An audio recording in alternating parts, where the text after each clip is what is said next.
dans les toilettes du producteur Carcan de Papotier à son domicile. Sa fille, Laurence de Papotier. La voix de son père au téléphone de son bureau, Carcan de Papotier. Momo, chef de la petite bande, au téléphone. Et Patrick, voleur sous-chef dans le noir.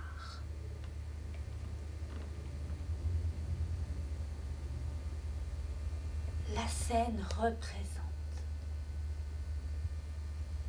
un très luxueux WC sur lequel est assise une jeune fille très branchée, pantalon et veste de haute couture, parfumée Dior.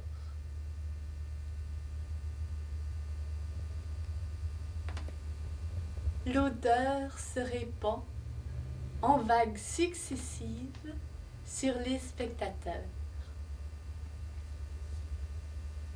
Toute droite, dignement, comme assise à table, elle fait caca.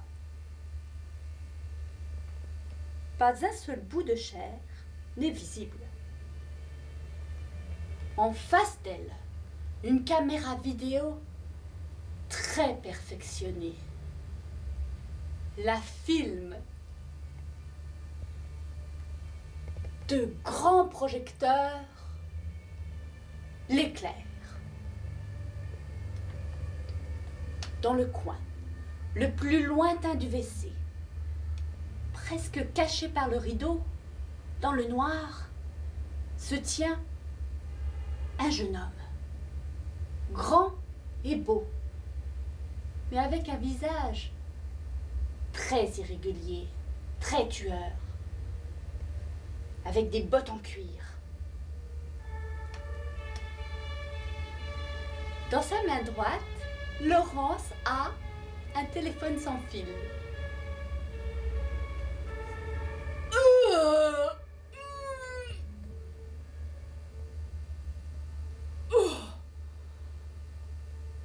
Oh, papa, que c'est difficile.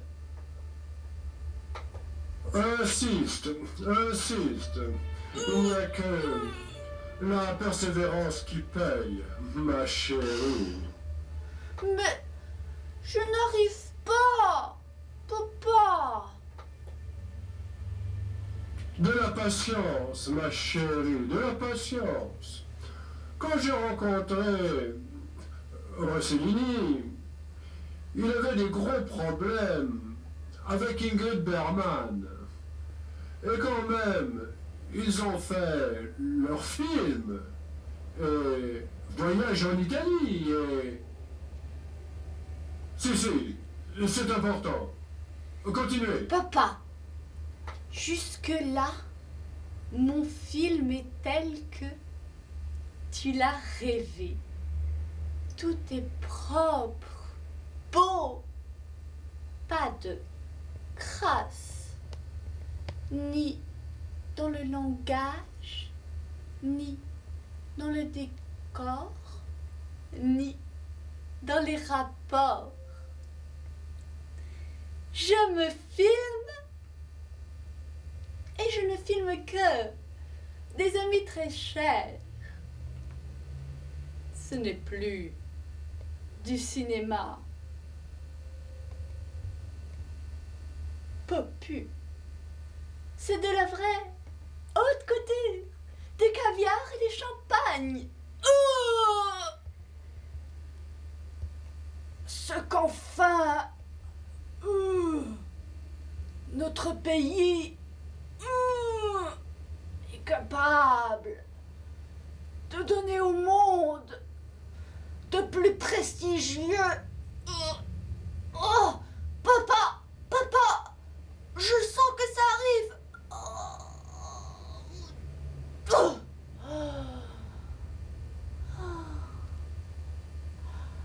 est capable de donner au monde de plus beau, de plus agréable, des films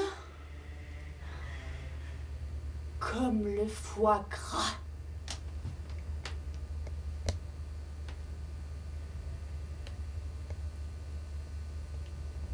L'odeur de merde se répand dans la salle de théâtre, tandis que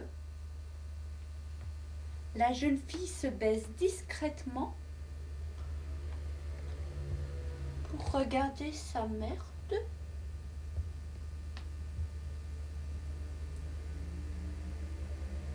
et s'exclame catastrophée: Papa! La forme n'est pas adéquate à ce que nous avions prévu. Chérie, ce n'est pas quelque chose. Yes. Yes. Yes. Papa! La chose n'est pas longue et lisse dans les couleurs marron pâle, comme les marrons glacés. Yeah. Yeah. Papa! Oui. Papa, la chose.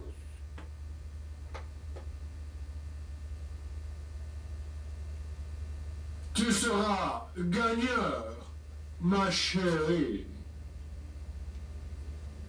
Yes. 2 milliards de dollars pour la MGM, ce n'est pas grand-chose.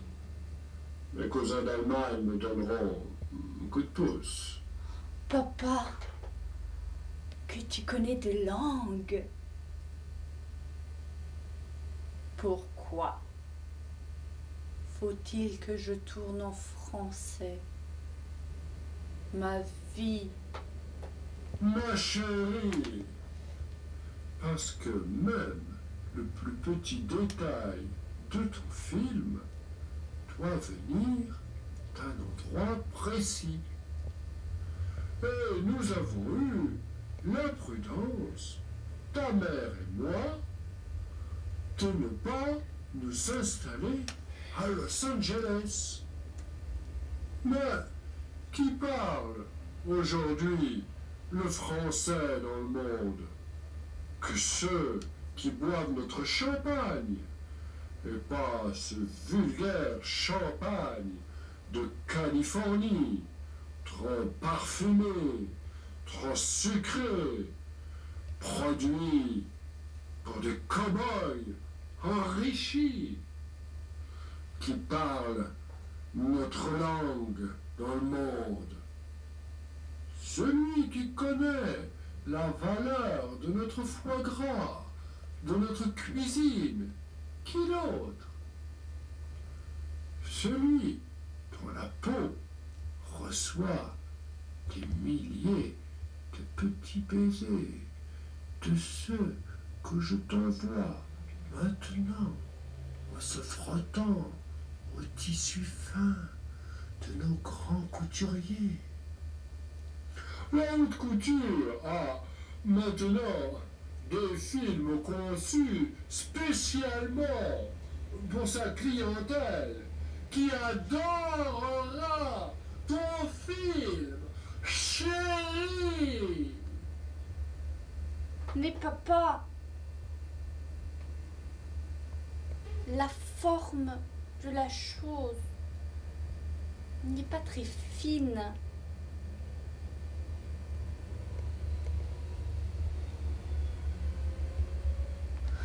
Je ne peux pas introduire une dissonance dans les formes esthétiques de mon film avec une chose si peu fine